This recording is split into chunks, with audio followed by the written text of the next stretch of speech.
گزارے کیسے زندگی،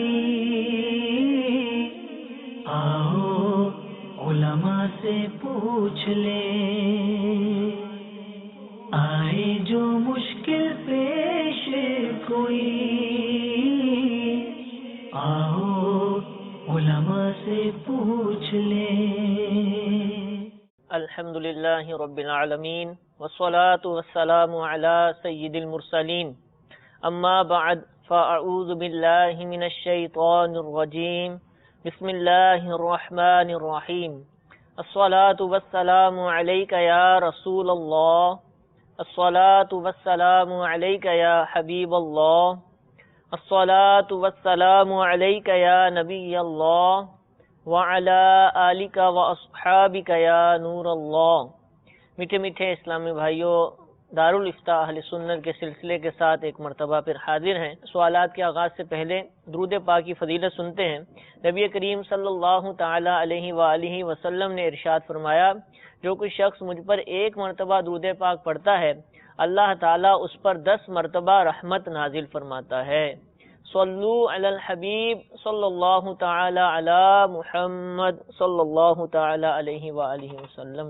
حضور آپ کو سلسلے میں مرحبا کہتے ہیں۔ عید الفطر میٹھی عید الحمدللہ گزر چکی، اور اس سے پہلے رمضان المبارک کا مہینہ تھا، اس کی بھی خوب برکتیں لوٹی مسلمانوں نے۔ اس کے علاوہ حضور بہت سارے روزے رکھے جاتے ہیں، جس طرح کہ اس مہینے کے اندر شوال المکرم کے اندر 6 عید کے روزے مشہور ہیں۔ عید الفطر کے بعد جو 6 روزے رکھے جاتے ہیں، تو یہ روزے کیا ہیں، ان کی کیا فضیلت ہے؟ الحمدللہ رب العالمین والصلاة والسلام علی سید الانبیاء والمرسلین، اما بعد فاعوذ باللہ من الشیطان الرجیم، بسم اللہ الرحمن الرحیم۔ 6 عید یعنی 6 کا مطلب ہوتا ہے 6، ٹھیک ہے، یعنی 6 عید اس کو ملا دیتے ہیں، ورنہ اصل تو یہ ہے کہ شوال المکرم کے اندر 6 روزے رکھنا۔ صحیح۔ تو نبی کریم صلی اللہ تعالی علیہ وآلہ وسلم کی متعدد یعنی کئی حدیثوں کے اندر اس کی ترغیب موجود ہے کہ عید الفطر کے بعد، چونکہ عید کا روزہ تو حرام ہے کہ عید کے دن روزہ رکھ نہیں سکتے، اس کے بعد شوال المکرم کا جو مہینہ ہے اس میں 6 روزے کم از کم یہ رکھے جائیں، تو اس کی فضیلت بیان کی گئی ہے۔ بہت ساری فضیلتیں ہیں، چند حدیثیں میں آپ کے سامنے بیان کرتا ہوں۔ تقریباً جس کتاب میں بھی روزے سے متعلق بات کی جاتی ہے، بحث کی جاتی ہے، جہاں فرض روزے سے متعلق باتیں لکھی جاتی ہیں، تو عمومی طور پر جو ہے وہاں پر جو روزے نفلی طور پر رکھے جاتے ہیں اس کی اہمیت بھی بیان کی جاتی ہے۔ ایک حدیث پاک ہے، امام مسلم رحمۃ اللہ تعالی علیہ نے سیدنا ابو ایوب انصاری رضی اللہ تعالیٰ عنہ سے حدیث پاک روایت کی ہے کہ نبی کریم رؤوف الرحیم صلی اللہ تعالی علیہ وآلہ وسلم نے ارشاد فرمایا کہ جس نے رمضان کے روزے رکھے پھر ان کے بعد 6 دن شوال کے روزے رکھے تو ایسا ہے جیسے زمانے کے روزے رکھے، دہر کے یعنی زمانے کے اس نے روزے رکھے۔ اس کی وضاحت ایک اور حدیث پاک کے اندر ہے جو امام نسائی وغیرہ نے سیدنا ثوبان رضی اللہ تعالیٰ عنہ سے روایت کی ہے، اور حضرت جابر رضی اللہ تعالیٰ عنہ سے بھی حدیث پاک مروی ہے کہ نبی کریم صلی اللہ تعالیٰ علیہ وآلہ وسلم نے ارشاد فرمایا کہ جس نے عید الفطر کے بعد یعنی شوال کے مہینے میں 6 روزے رکھ لیے تو اس نے پورے سال کا روزہ رکھا، پورے سال کا روزہ رکھا۔ پھر اس کی وضاحت فرماتے ہیں کہ جو ایک نیکی لائے گا اسے 10 ملیں گی، یعنی ایک نیکی قرآن پاک کے اندر ہے کہ من جاء بالحسنۃ فلہ 10 امثالھا، کہ جو بندہ ایک نیکی کرتا ہے اللہ تبارک و تعالیٰ اس کو 10 گنا اس کا عطا فرماتا ہے۔ تو نبی کریم صلی اللہ تعالیٰ علیہ وسلم نے ارشاد فرمایا کہ جو ایک نیکی لائے گا اسے 10 ملیں گی۔ تو پھر فرماتے ہیں کہ تو ماہ رمضان کا روزہ یہ 10 مہینے کے روزے کے برابر ہوا، یعنی ایک مہینے کے روزے رکھے تو اب اس کو 10 سے ملٹیپلائی کر دیں تو یہ 10 مہینے کے روزے ہو گئے، اور ان 6 دنوں کے بدلے میں 2 مہینے کے روزے ہو گئے، تو یوں 12 مہینے کے روزے ہوئے تو پورے سال کے روزے کا اس کو ثواب مل جائے گا۔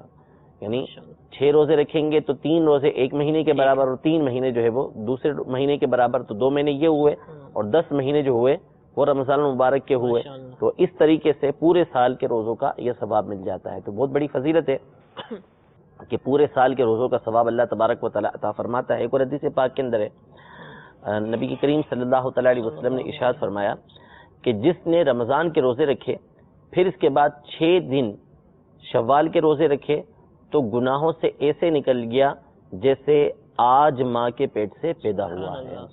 تو ابھی شوال المکرم کے کافی دن باقی ہیں، تو جنہوں نے روزے نہیں رکھے ان کو چاہیے کہ نیت کریں کہ اس مہینے کے اندر جو ہے وہ کم از کم 6 روزے ضرور رکھ لیں، اور یہ فضائل جو نبی کریم صلی اللہ علیہ وسلم نے بیان فرمائے ہیں ان کو حاصل کریں، اور امید ہے کہ انشاءاللہ تبارک و تعالی جس طرح یہ فضیلتیں ملیں گی جبکہ اللہ تبارک و تعالیٰ کی رضا کے لیے رکھے ہوں، دکھاوا مقصود نہ ہو، ریاکاری مقصود نہ ہو، اور دیگر جو نفلی روزوں کے فضائل ہیں کہ قبر کی گرمی کا دور ہونا، محشر کی گرمی کا دور ہونا، قبر کے اندھیرے کا دور ہونا، انشاءاللہ تبارک و تعالیٰ یہ فوائد بھی ہمیں روزہ رکھنے کی برکت سے حاصل ہوں گے. سبحان اللہ، ماشاءاللہ. حضور ابھی آپ نے فرمایا کہ ابھی شوال المکرم کے دن باقی ہیں، نیت فرما لیجیے. حالانکہ لوگوں میں تو یہ مشہور ہے کہ یہ بس ابتدائی جو دن ہیں، بعض لوگ کہتے ہیں کہ عید کے تیسرے دن، دوسرے دن رکھنے سے منع کرتے ہیں، تیسرے دن جو ہے نا شروع کرنے اور مسلسل رکھ لینے ہیں.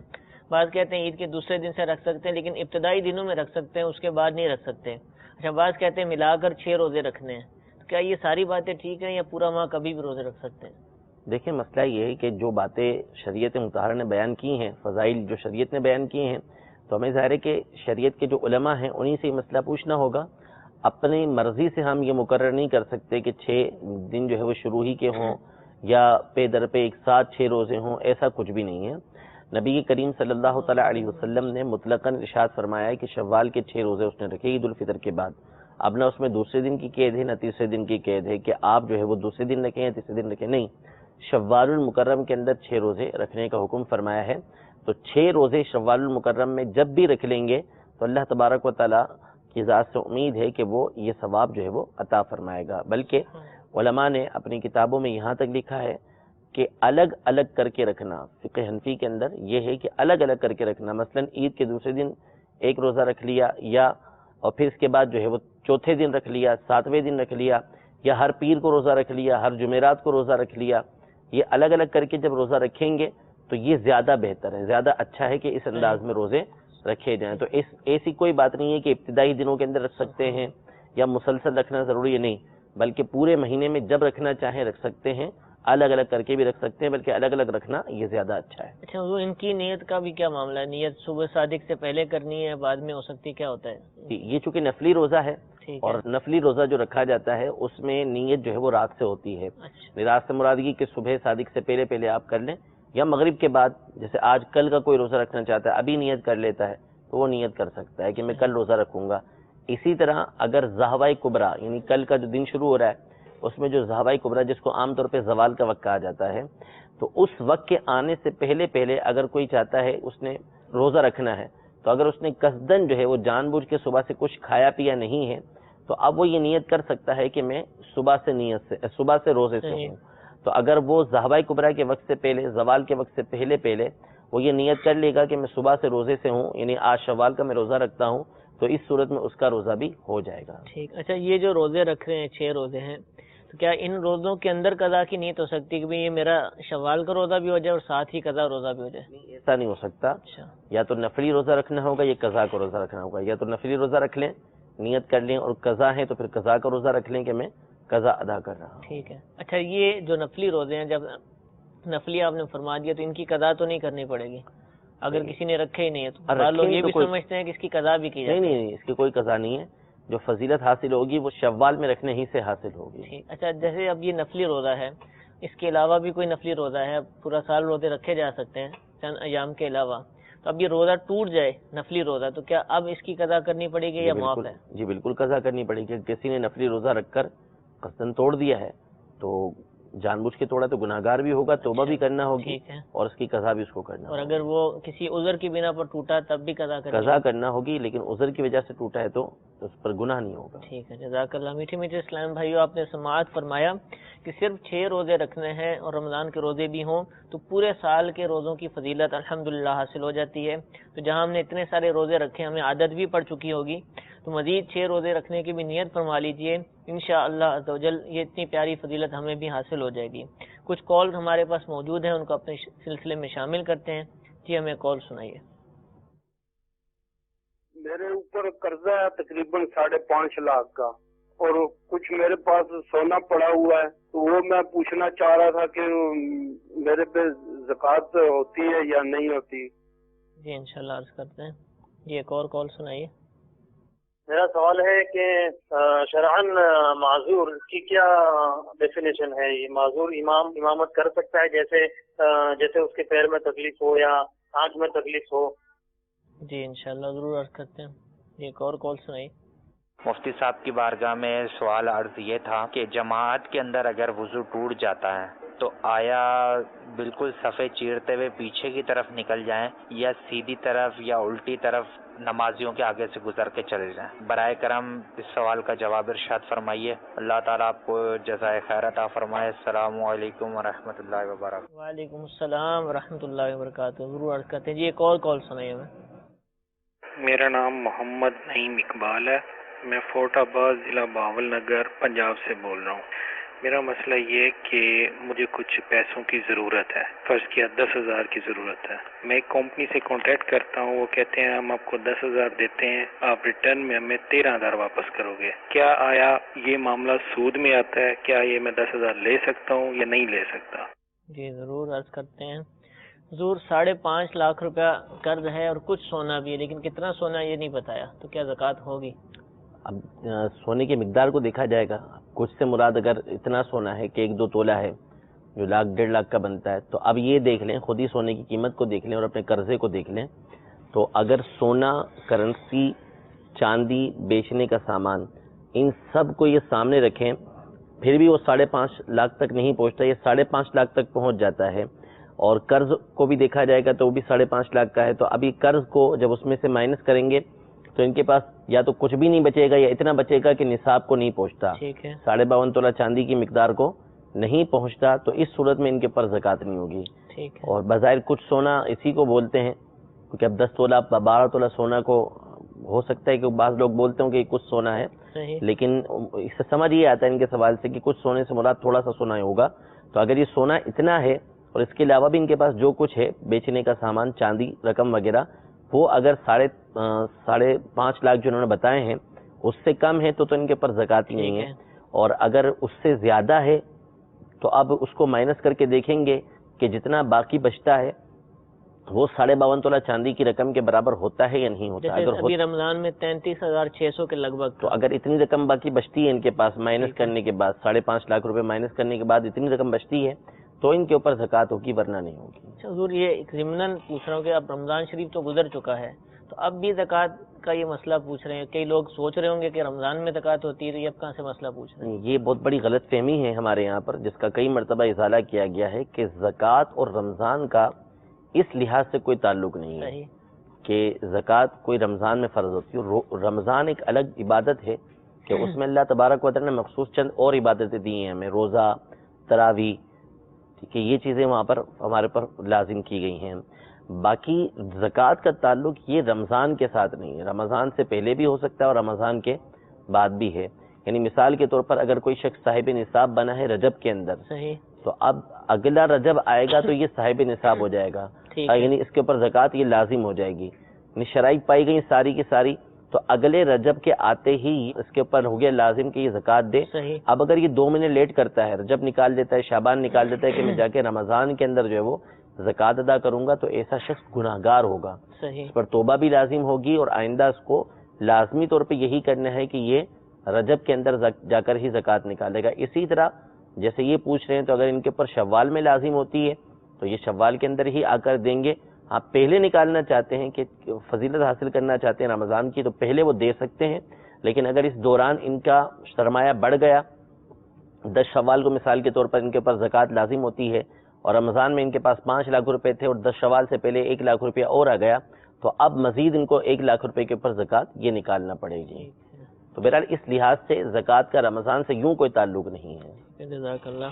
دوسرا سوال تھا کہ شرعاً معذور کون ہے؟ ایک تو معذور کی تعریف پوچھی ہے، تو نیز یہ پوچھا کہ جو معذور ہوتے ہیں، جیسے پاؤں سے کوئی معذور ہے یا کسی کی آنکھ نہیں ہے یا کوئی نابینا ہے، کیا ایسا شخص امامت کر سکتا ہے؟ اب دیکھیں، اصل میں یہ جو بظاہر معذور سمجھ رہے ہیں نا، جو ان کے بعد والے سوال سے سمجھ آیا، تو یہ معذور یہ جو جس کو ہمارے یہاں پر معذور بولتے ہیں، جس کا ہاتھ ٹوٹا ہوا ہے یا پاؤں ٹوٹا ہوا ہے، یا آنکھیں نہیں ہیں، تو ایسے شخص کو ہمارے عام طور پہ معذور بولتے ہیں. تو یہ تو سب کے سامنے ہے. مثلا کسی کا ہاتھ ٹوٹا ہوا ہے تو ہاتھ سے معذور ہے، پاؤں ٹوٹا ہوا ہے تو پاؤں سے معذور ہے، آنکھیں نہیں ہیں تو آنکھوں سے معذور ہے وہ. تو ایسے شخص کو تو ویسے ہی لوگ عام طور پہ عرفی طور پہ معذور بولتے ہیں.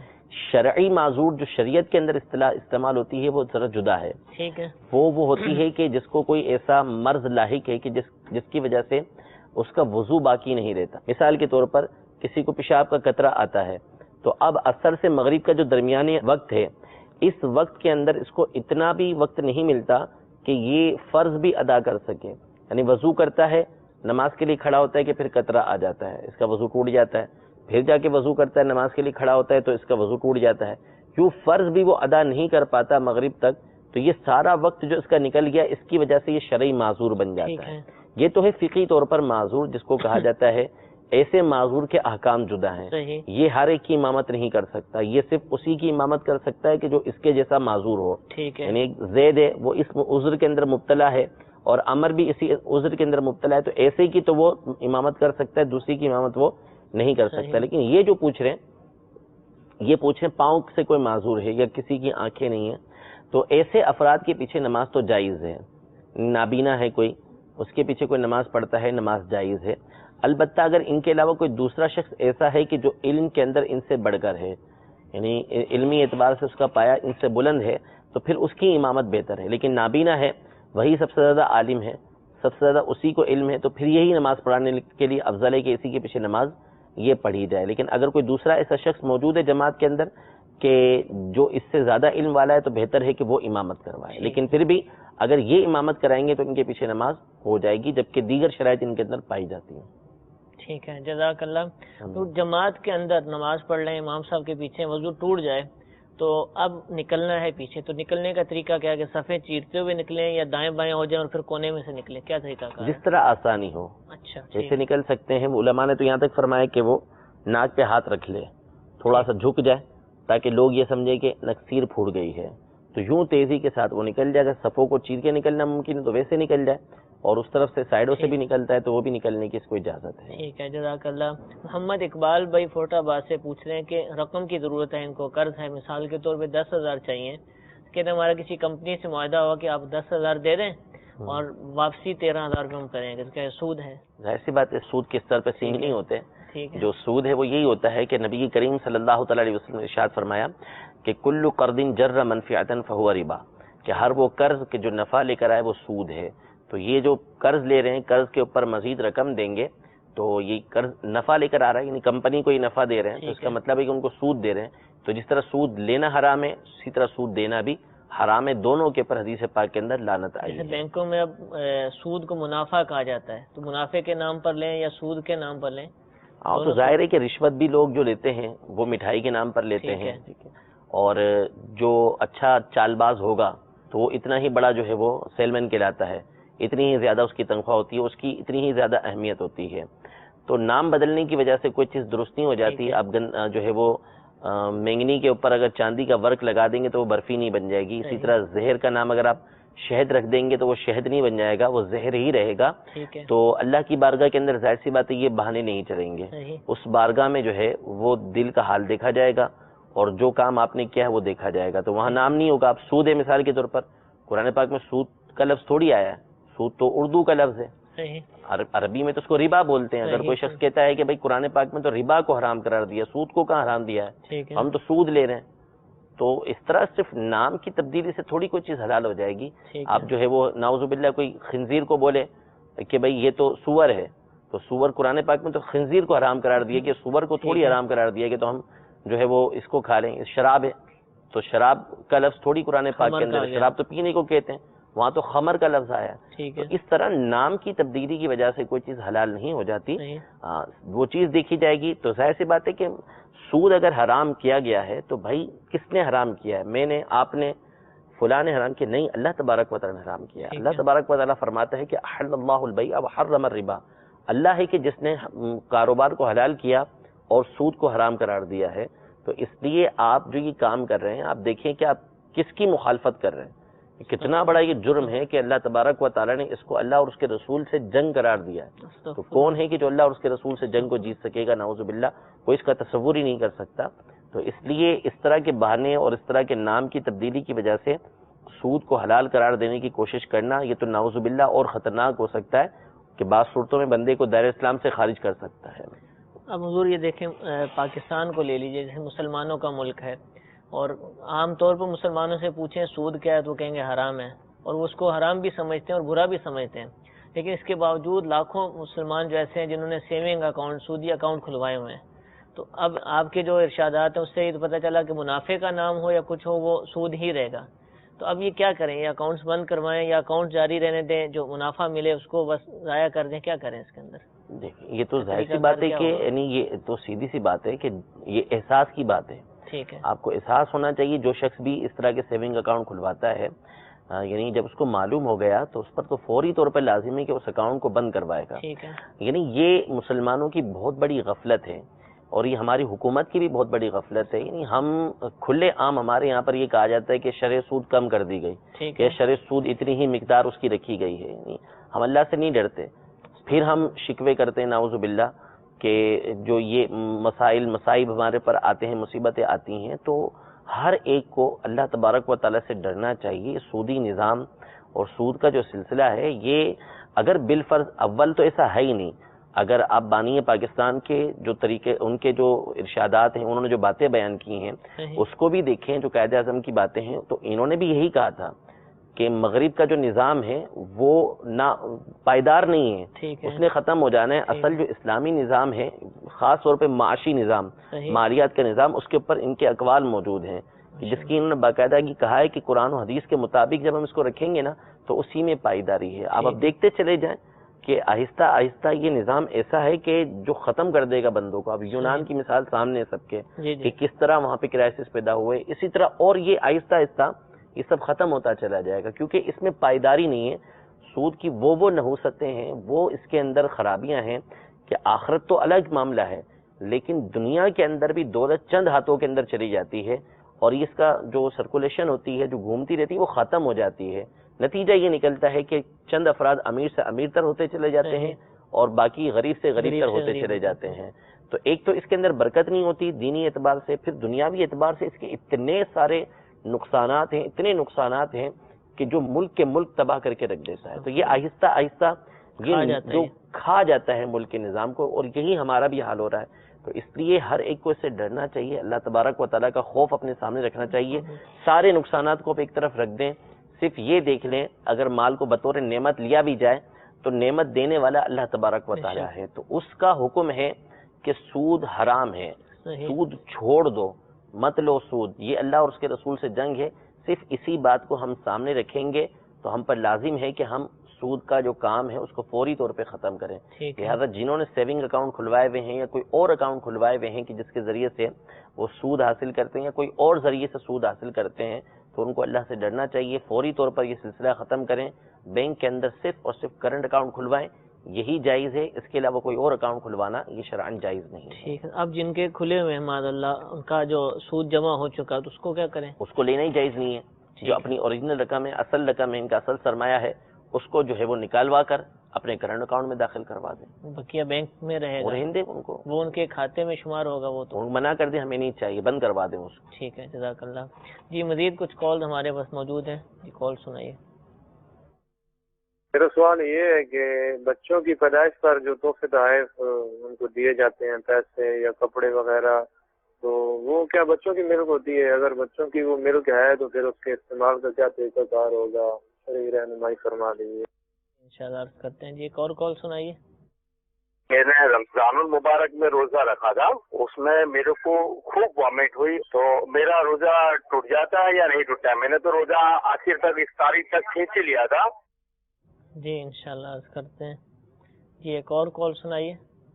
مفتی صاحب سے یہ سوال عرض کرنا ہے کہ تقریباً لاکھ روپے رکھی ہوئی ہو، رقم جمع کری ہوئی ہو، اور اس کو رکھے 1,00,000 روپے کو رکھے 1 سال گزر تو اس پہ زکوٰۃ ہے یا نہیں ہے؟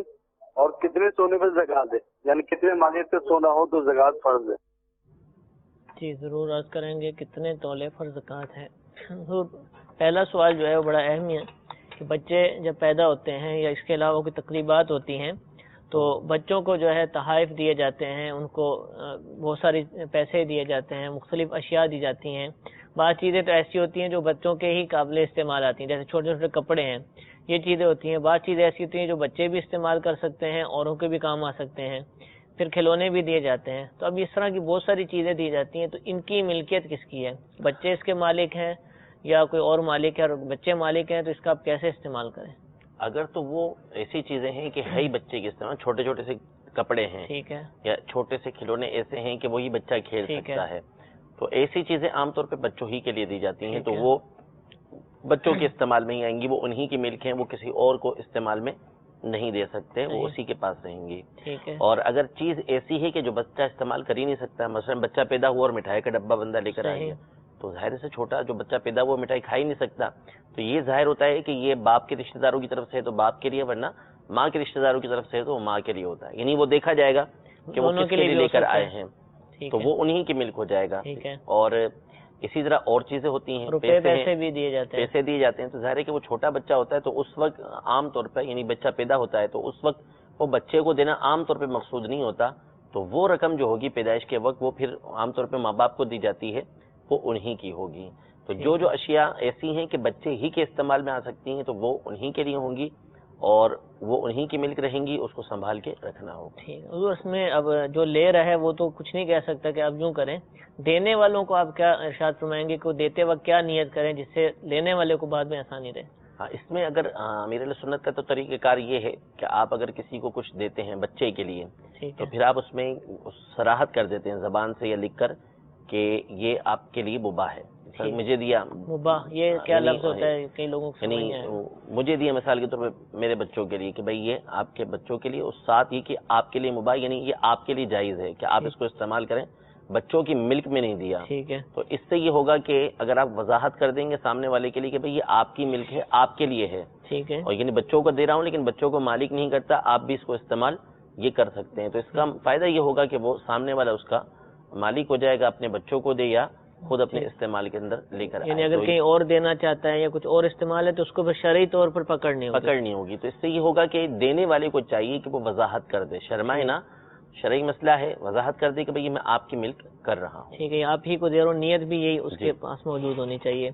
رمضان شریف میں روزہ رکھا اور بہت زیادہ وامٹنگ ہوئی، کہہ آئی، لیکن کہہ رہے ہیں کہ پھر اس کے بعد بھی میں نے روزے کو مکمل کر لیا، تو کیا اب روزے کی قضا ہوگی یا وہ ہو گیا روزہ؟ روزہ ہو گیا، صحیح کیا انہوں نے، روزہ ان کا ٹوٹا نہیں تھا. ٹھیک ہے، روزہ یعنی قید چاہے کتنی ہو جائے، چاہے منہ بھر ہوتی رہے، چاہے اس سے بالٹی بھر جائے، اس سے روزہ نہیں ٹوٹتا. تو انہوں نے صحیح کیا، ان کا روزہ یہ ہو گیا ہے. ٹھیک ہے، جزاک اللہ. 1 لاکھ روپیہ تقریباً اور سال گزر گیا ہے تو اس پر زکوٰۃ ہوگی یا نہیں؟ اور کتنے تولے سونے کی مالیت پر زکوٰۃ ہوتی ہے؟ بالکل 1 لاکھ تو یعنی جو پاکستان کے حساب سے ہے، تو پاکستان کے حساب سے تو 1 لاکھ روپے پر زکوٰۃ ہو جائے گی، کیونکہ 33-35 ہزار کا یہ نصاب بنتا ہے کہ جس کے اوپر آ کے بندہ صاحب نصاب ہو جاتا ہے، اور اس پر سال گزر جائے تو یہ شرط پوری ہو گئی. لہٰذا 1 لاکھ روپے کے اوپر ان کو زکوٰۃ دینا ہوگی، اور یہ تقریباً 2.5% ان کو دینا ہوگی. اور سونے کے حساب سے کہ اگر تو صرف اور صرف سونا ہے، سونے کے علاوہ نہ چاندی ہے، نہ ضرورت کے علاوہ کوئی رقم ہے ان کے پاس، اور نہ ہی جو ہے وہ بیچنے کا سامان ہے، صرف سونا ہے، تو اب یہ دیکھا جائے گا کہ 7.5 تولہ سونا ہے یا نہیں ہے. اگر تو 7.5 تولہ سونا ہے تو اس کے اوپر زکوٰۃ ہوگی. اگر اس سے کم ہے 7.5 تولے سے تو پھر اس صورت میں ان کے اوپر زکوٰۃ یہ نہیں ہوگی. ٹھیک ہے، جزاک اللہ. جی مزید کچھ کالز ہوں تو ہمیں سنائیے. لوگ گھر میں اپنی تصویریں اپنے گھر میں لگاتے ہیں، کیا یہ لگانا یعنی جائز؟ رہنمائی فرما دیں. جی ضرور عرض کریں گے. جی، تو دکان میں گھر میں تصاویر لگائی جاتے ہیں، اپنی لگائی جاتی ہیں، اوروں کی، بچوں کی، جاندار کی تصاویر، کیا اس کی اجازت ہے؟ بالکل اجازت نہیں ہے اس کی. یعنی جو تصاویر ہیں وہ صرف اور صرف ضرورت کے وقت، جیسے پاسپورٹ ہے، شناختی کارڈ ہے، ان چیزوں کے لیے یہ جو تصویر باقاعدہ کیمرے کے ذریعے بنا کے نکالی جاتی ہے، اس کی اجازت دی گئی ہے. باقی اس کے علاوہ تصاویر کو بنانے کی اجازت نہیں ہے. اور اگر مثال کے طور پہ ڈیجیٹل جو اپنا موبائل ہوتے ہیں، ان کے ذریعے سے جو بنائی گئی ہے، تو جب تک موبائل کے اندر ہے، آئی پیڈ وغیرہ کے اندر ہے تو ٹھیک ہے، لیکن اگر اس کا پرنٹ نکالا تو یہ جائز نہیں ہے. اور پھر اس کے بعد تصویر کو بطور تعظیم رکھنا، جیسے یہ بتا رہے ہیں کہ دکان کے اندر یا مکان کے اندر اپنی یا اپنے بچوں کی یا کسی کی تصویر لگانا تو یہ ناجائز و حرام ہے، اس کی شرع یہ اجازت نہیں ہے. اور ایسی ہی جگہ یعنی جبکہ تصویر تعظیم کے ساتھ رکھی ہوئی ہو تو اس صورت میں اس گھر کے اندر رحمت کے فرشتے یہ داخل نہیں ہوتے ہیں. تو اس لیے اگر کوئی شخص اپنے گھر کے اندر چاہے کسی بزرگ کی تصویر لگاتا ہے، اپنے پیر صاحب کی تصویر لگاتا ہے، اپنے استاد کی تصویر لگاتا ہے، کسی عالم کی تصویر لگاتا ہے تو اس کی شرعاً اجازت نہیں ہے. اس کا کوئی نفع، اس کا کوئی فائدہ اس کو حاصل نہیں ہوگا، بلکہ اس کی وجہ سے جو ہے وہ رحمت کے فرشتے اس کے گھر کے اندر داخل نہیں پیر صاحب کی بھی نہیں لگا سکتے، کسی کی بھی نہیں لگا سکتے. ٹھیک ہے. اس پر بعض لوگ سوال یہ کرتے ہیں کہ نوٹوں پر بھی تو تصویر ہوتی ہے، وہ بھی تو گھر میں موجود ہوتے ہیں، جیبوں میں موجود ہوتے ہیں، تو اس کا کیا حکم ہوگا؟ دیکھیے میں نے پہلے ضرورت کی بات کی ہے، ٹھیک ہے. تو اب نوٹ جو ہوتے ہیں وہ ہمارے اختیار میں بھی نہیں ہے ایک تو، اور پھر نوٹ کی تصویر پوری تصویر بھی نہیں ہوتی، ٹھیک ہے. اور ظاہر ہے کہ نوٹ کے بغیر تو کچھ چل بھی نہیں سکتا دنیا کے اندر. تو وہاں بہت ساری ضروریات ہیں کہ نشانیاں ہوتی ہیں. پہلے زمانے میں بھی سکے ہوتے تھے، اب بادشاہوں کے اس کے اندر تصویریں بھی لگائی جاتی تھیں. تو یہ ساری وہ ضرورت کی وجہ سے ان کی اجازت ہوتی ہے، دیگر معاملات کی وجہ سے اجازت ہوتی ہے. پاسپورٹ ہے، شناختی کارڈ ہے، اس میں بھی تو ہوتی ہے نا تصویر، وہ رکھنے کی میں نے شروع میں بات کی کہ اس کی اجازت ہے. لیکن نوٹ کو کوئی بھی تعظیم کے ساتھ اوپر نہیں لگاتا کہ اس کی تعظیم کر رہا ہو، اس کو تو چھپا کر رکھا جاتا ہے، ظاہر سی بات ہے. تو اس لیے نوٹ کا معاملہ یہ الگ ہے، وہ رکھے ہوں گے تو اس کی اجازت ہے کہ وہ رکھ سکتے ہیں. ٹھیک ہے، جزاک اللہ. جی مزید کچھ کال سنائیے. محمد سرفراز اطاری عرض کر رہا ہوں فیصلہ آباد سے. میرا ایک سوال تھا کہ ایک آدمی فجر کی نماز نہیں پڑھتا، ظہر میں، عصر میں یا مغرب میں وہ قضائے عمری کرتا ہے، تو کیا اس طرح قضائے عمری ہو جائے گی؟ باقی یہ کہ اگر فجر کی نمازیں بہت زیادہ ہیں تو یہ بھی اسی طرح پڑھ سکتے ہیں؟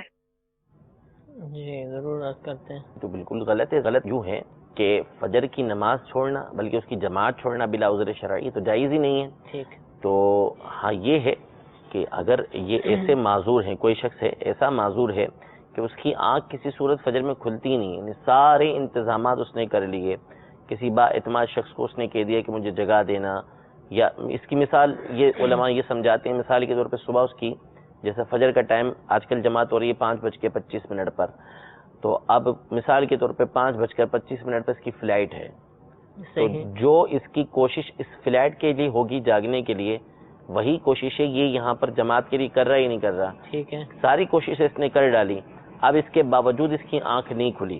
ٹھیک ہے. تو اب یہ ہو گیا شرعی معذور، یعنی اس اعتبار سے معذور ہو گیا کہ اب اس کی آنکھ نہیں کھل پا رہی، تو اب اس کے اوپر گناہ نہیں آئے گا. اب وہ کوشش کیا ہو سکتی ہے تھوڑا اس کا؟ مثال کے طور پر الارم لگا لیا، ٹھیک ہے، رات جلدی سونے کی وجہ سے آنکھ کھل جاتی ہے، جلدی سو گیا. ٹھیک ہے. کوئی شخص با اعتماد ہے گھر کا یا باہر کا کہ جو آ کے جگا سکتا ہے، اس کو بول دیا. یہ سارے معاملے کرنے کے بعد پھر اس کی آنکھ نہیں کھلی. ٹھیک تو ہے. اب ایسا شخص معذور ہو جاتا ہے کہ یہ ظاہر سی بات ہے اس نے اپنے تئیں ساری کوششیں کر لیں لیکن اب اس کی آنکھ نہیں کھلی، تو اب اس کے اوپر جو ہے وہ جماعت چھوڑنے کا یا نماز اس کی نکل گئی اس کا گناہ نہیں آئے گا. تو اب اس کو اس کی قضا کرنا ہوگی. تو اب یہ دو صورتیں ہو سکتی ہیں کہ صاحب ترتیب ہیں یا نہیں ہیں، یعنی 5 سے زیادہ ان کے پر نمازیں یہ قضا ہو چکی تو پھر یہ صاحب ترتیب نہیں رہیں گے، اور اگر 5 یا 5 سے کم نمازیں ان کے اوپر قضا ہیں تو اس صورت میں صاحب ترتیب ہو جائیں گے. تو اگر 5 سے کم نمازیں قضا ہیں تو پھر تو ظہر پڑھنے سے پہلے ان کو فجر کی نماز یہ ادا کرنی ہوگی کہ یہ نمازیں یہ ادا کریں، پھر اس کے بعد ظہر پڑھیں. اگر یہ نمازیں قضا کیے بغیر انہوں نے ظہر کی نماز پڑھی تو پھر ظہر کی بھی نہیں ہوگی. اور اگر 5 سے زیادہ ان کے اوپر نمازیں قضا ہیں تو اس صورت میں پھر ان کی مرضی ہے کہ پہلے ظہر کی نماز پڑھیں، پھر اس کے بعد جو قضا رہ گئی ہیں ان کو ادا کریں. تو اگر ان کی قضا زیادہ ہیں تو ان کو چاہیے کہ فوری طور پر ان نمازوں کی قضا کریں، کیونکہ موت کا کوئی بھروسہ نہیں ہے. جتنا جلدی اور جتنی جلدی ممکن ہو سکے ان نمازوں کی قضا کر لیں، اور پھر اس کے بعد جو ہے وہ جو میں نے باتیں بتائی ہیں اس کے مطابق فجر کے اندر اٹھنے کی ابھی سے کوشش یہ شروع کر دیں. ٹھیک ہے، جزاک اللہ. جی مزید کچھ کال سنائیے. مفتی صاحب کی بارگاہ میں یہ میرا سوال عرض ہے کہ نماز میں پیر مڑ نہیں رہا تو اس کے لیے کیا حکم ہے؟ کیا وہ اسلامی بھائی گھر پہ بیٹھ کے کرسی پہ نماز پڑھ سکتا ہے، یا مسجد میں جائے تو پھر کس طرح سے مطلب نماز پڑھے، یا مسجد میں اس کا جانا ضروری ہے؟ تو اس کا ذرا تفصیل سے جواب ارشاد فرمائیں. السلام علیکم ورحمۃ اللہ وبرکاتہ. وعلیکم السلام ورحمۃ اللہ وبرکاتہ. حضور پاؤں نہیں مڑ رہا تو کیا گھر میں نماز پڑھیں؟ پاؤں نہیں مڑ رہا، اس کا مطلب چل کر تو جا سکتے ہیں. عام طور پہ لوگوں کو جو تکلیف ہوتی ہے وہ پاؤں کے گھٹنے کے مڑنے کے اندر ہوتی ہے. گھٹنا نہیں موڑ سکتے، گھٹنا زمین پہ رہتا نہیں ہے، باقی سب چیزیں ٹھیک ہوتی ہیں، بآسانی مسجد تک جا سکتے ہیں. تو ان کو مسجد ہی جانا ہوگا، مسجد میں جا کے نماز جماعت کے ساتھ پڑھیں. اور پاؤں موڑنے کی ان کی حالت دیکھی جائے گی کہ اگر جیسے مثال کے طور پہ بعض ہوتے ہیں سجدہ بھی کر لیتے ہیں لیکن التحیات کے اندر نہیں بیٹھ سکتے گھٹنے کی تکلیف کی وجہ سے، تو اگر ان کی صورتحال ایسی ہے کہ یہ سجدہ نہیں کر پاتے پاؤں کی تکلیف کی وجہ سے، یا جن کا یہ مسئلہ پوچھ رہے ہیں ان کی صورتحال ایسی ہے کہ وہ پاؤں کے مڑنے کی وجہ سے سجدہ نہیں کر پاتے، تو پھر ٹھیک ہے، یہ کرسی پر مکمل بیٹھ کر نماز ادا کر سکتے ہیں، یا زمین پر بیٹھ کے نماز پڑھتے ہیں لیکن 11 انچ کی کوئی چیز ہے، سخت چیز، جس کے اوپر یہ سجدہ کر سکتے ہیں، تو پھر ان پر لازم ہوگا کہ یہ قیام بھی کریں، رکوع بھی کریں، اور 11 انچ کی اس چیز کے اوپر یہ سجدہ بھی کریں۔ اور اگر یہ بھی نہیں ہو سکتا، یعنی 11 انچ کی چیز کے اوپر بھی سجدہ نہیں ہو سکتا، کسی صورت بھی وہ پاؤں کو اپنا موڑ کر سجدہ کر ہی نہیں سکتے، تو ان کے پاس سے قیام بھی ساقط ہو جائے گا، قیام کرنا بھی ان پر ضروری نہیں ہے، تو اب یہ کرسی پہ بیٹھ کے مکمل نماز یہ ادا کر سکتے ہیں۔ باقی اس حوالے سے ہماری جو دارالفتہ اہل سنت کا رسالہ ہے کرسی پر نماز پڑھنے کے احکام، اس کا مطالعہ فرما لیں، اس میں مزید اس حوالے سے احکام موجود ہیں۔ ٹھیک جی، کال سنائیے۔ محمد اسماعیل عمر سکر سے بات کر رہا ہوں۔ مفتی صاحب سے یہ عرض کرنا تھا کہ زکوٰۃ کے بارے میں بتایا ہے، انہوں نے فرمایا 7 تولے سے کم ہو تو زکوٰۃ نہیں، تو اس حساب سے 5 تولے اگر ہو تو اس کو ایکویلنٹ کیا جائے 52 تولے چاندی کے ساتھ، تو کیا پھر اس کو دیکھا جائے گا یا 5 تولے کے حساب سے اس کو استثنا ہو جائے گی زکوٰۃ سے؟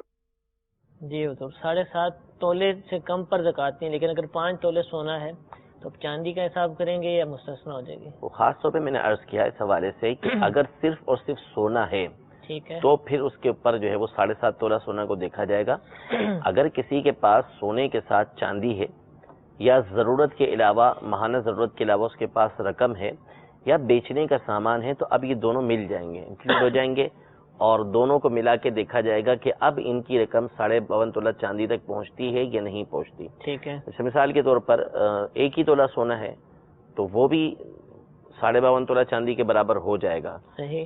اب اس کے پاس مثال کے طور پر 1 تولہ سونا ہے اور اس کے ساتھ کچھ چاندی ہے، یا چاندی کے علاوہ اس کے پاس جو ہے وہ بیچنے کا کوئی سامان رکھا ہوا ہے، یا اس کی جو ضروریات ہے ماہانہ اس کے علاوہ اس کے پاس رقم موجود ہے، تو اب یہ دونوں کو ملائیں گے، سونے اور اس رقم کو یا چاندی کو، تو دونوں کو ملا کے جو رقم بنے گی وہ 52.5 تولہ چاندی سے زیادہ بن جاتی ہے، تو اس کے اوپر زکوٰۃ یہ لازم ہو جائے گی۔ تو وہ جو بات عرض کی ہے وہ صرف اس صورت میں ہے جبکہ سونا ہو، سونے کے علاوہ اس کے پاس کچھ اور موجود نہ ہو۔ ٹھیک ہے، میٹھے میٹھے اسلام بھائیو، آپ نے سوالات کی اور آپ نے ان سوالات کے جوابات دارالفتہ اہل سنت کے مفتی صاحب سے حاصل کیے، اور ان سوالات کے جوابات کے ضمن میں الحمدللہ میں بہت بڑا علم دین کا خزانہ حاصل ہوا۔ علم دین حاصل کرنے کا جس طرح ایک یہ ذریعہ ہے، اسی طرح دعوت اسلامی الحمدللہ اور بھی بے شمار ذرائع سے علم دین مہیا فرماتی ہے۔ انہی میں سے ایک ذریعہ دعوت اسلامی کا ایک شعبہ جامعۃ المدینہ ہے۔ آج آپ دارالفتہ اہل سنت کے مفتیان کرام سے جوابات سنتے ہیں، تو یہ جوابات ایسا نہیں کہ اچانک ہی انہوں نے دینا شروع کر دیے، پہلے انہوں نے اس شعبے کو اختیار کیا، جامعۃ المدینہ کے اندر داخلہ لیا، اور اس داخلے کے بعد اپنا وقت گزارا، علم دین حاصل کرتے رہے، اس پورا اس کورس کیا، درس نظامی کا جو کورس کرنے کے بعد مفتی کا کورس کیا، اور آج آپ کے سامنے آپ کے سوالات کے جوابات عطا فرماتے ہیں۔ ہمارے لیے خوشخبری یہ ہے کہ ہر سال کی طرح شوال المکرم میں، ہر سال میں الحمدللہ شوال المکرم میں جامعۃ المدینہ میں دنیا بھر کے اندر الحمدللہ جامعۃ المدینہ کی شاخیں موجود ہیں۔ پاکستان کے کئی بڑے شہروں کے اندر اس کی شاخیں موجود ہیں، ہند کے اندر اس کی شاخیں موجود ہیں، نیپال کے اندر بھی جامعۃ المدینہ موجود ہے، بنگلہ دیش کے اندر بھی ہے، ساؤتھ افریقہ کے اندر بھی ہے، کینیا کے اندر بھی ہے، یو کے اندر بھی الحمدللہ جامعۃ المدینہ موجود ہے۔ تو ان تمام جامعات المدینہ کی شاخوں کے اندر نہ صرف اسلامی بھائیوں کے لیے بلکہ اسلامی بہنوں کے لیے بھی، اسلامی بہنوں کے جامعات الگ ہوتے ہیں اور اسلامی بھائیوں کے الگ ہوتے ہیں، الحمدللہ عز و جل داخلے جاری ہیں، نئے دراجات کا آغاز ہونے جا رہا ہے۔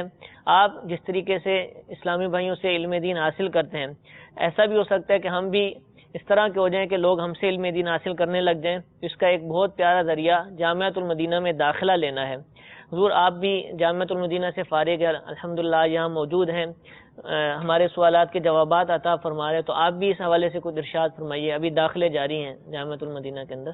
جی بالکل، قیامت کے دن یہ ایک بہت بڑا ذریعہ ہوگا کہ اور حسرت بھی طاری ہوگی بہت سو پر کہ کاش ہم بھی جب ہمیں موقع ملا تو علم حاصل کرنا چاہتے تو علم حاصل کر لیتے۔ صحیح۔ بہت سارے فضائل ہیں علم دین حاصل کرنے کے، حدیث پاک کے مطابق جو علم دین کے لیے نکلتا ہے علم حاصل کرنے کے لیے، تو تو اللہ تبارک و تعالیٰ کے معصوم فرشتے اس کی رضا کے لیے اپنے پروں کو بچھا دیتے ہیں، اور پھر جو مچھلیاں سمندر کے اندر ہیں، پانی میں ہیں، جو چیونٹیاں جو ہے وہ بلوں کے اندر ہیں، تو وہ بھی اس کے لیے دعا کرتی ہیں۔ اس طرح قیامت کے دن بھی جو علماء ہوں گے ان کی بڑی اہمیت جو ہے وہ اللہ تبارک و تعالیٰ لوگوں کے سامنے ظاہر فرمائے گا۔ اللہ تبارک و تعالیٰ ہمیں یہ فضیلت عطا فرمائے، اپنی رضا کے لیے علم حاصل کرنے، علم کو پھیلانے کی توفیق عطا فرمائے کہ ان کو جنت میں جانے سے روک لیا جائے گا۔ تو وہ عرض کریں گے کہ ہمیں کیوں روک لیا جائے گا، کہ ہمیں کیوں روکا گیا؟ بولے تم پہلے لوگوں کی شفاعت کرو، ان کو جنت کے اندر داخل کرو، پھر جنت کے اندر داخل ہونا۔ تو یہ بہت بڑا مقام ہوگا کہ وہ وہاں جب مخلوق پریشان ہوگی تو اس وقت اللہ تبارک و تعالیٰ علماء کو ایسا مقام عطا فرمائے گا کہ یہ لوگوں کو اپنے ساتھ ساتھ جنت میں لے جا رہے ہوں گے۔ بعض روایتوں کے اندر یہ موجود ہے کہ اہل جنت جو ہے وہ جنت کے اندر بھی علماء کے محتاج ہوں گے۔ اللہ تبارک و تعالیٰ جب فرمائے گا بندوں سے کہ تمہیں کیا چاہیے، تو لوگ علماء سے سوال کریں گے، وہاں بھی عالم کے پاس جانا پڑے گا، وہاں بھی سوال کریں گے، علماء سے پوچھیں گے کہ ہم اللہ تبارک و تعالیٰ سے کیا مانگے، تو علماء پھر ان کو بتائیں گے کہ یہ مانگو۔ وہ یعنی جنت کے اندر بھی مرتبے ہیں، اللہ تبارک و تعالیٰ مرتبے عطا فرمائے گا۔ یعنی اصل چیز تو اللہ کا فضل و کرم ہے، لیکن مفتی احمد یار خان نعیمی رحمۃ اللہ تعالیٰ علیہ اپنی تفسیر نور العرفان کے اندر آپ فرماتے ہیں کہ اصل تو فضل باری تعالیٰ ہے، جنت میں جو داخلہ ہوگا وہ اپنے ایمان کے ساتھ ہوگا، اور پھر جنت کے جو درجات ہیں وہ عمل کے اعتبار سے ہیں۔ علم حاصل کرنا یہ بھی ایک عمل ہے، تو علم والوں کا جو درجہ ہوگا حدیث پاک کے مطابق جنت میں انبیاء اور ان کے درمیان صرف ایک درجے کا فرق ہوگا۔ اب اس درجے کی وسعت کیا ہے، وہ کتنا بڑا ہوگا یہ اللہ جانتا ہے، لیکن یہ کتنا بڑا مرتبہ کہ اللہ تبارک و تعالیٰ وہاں ان کو یہ مقام عطا فرمائے گا۔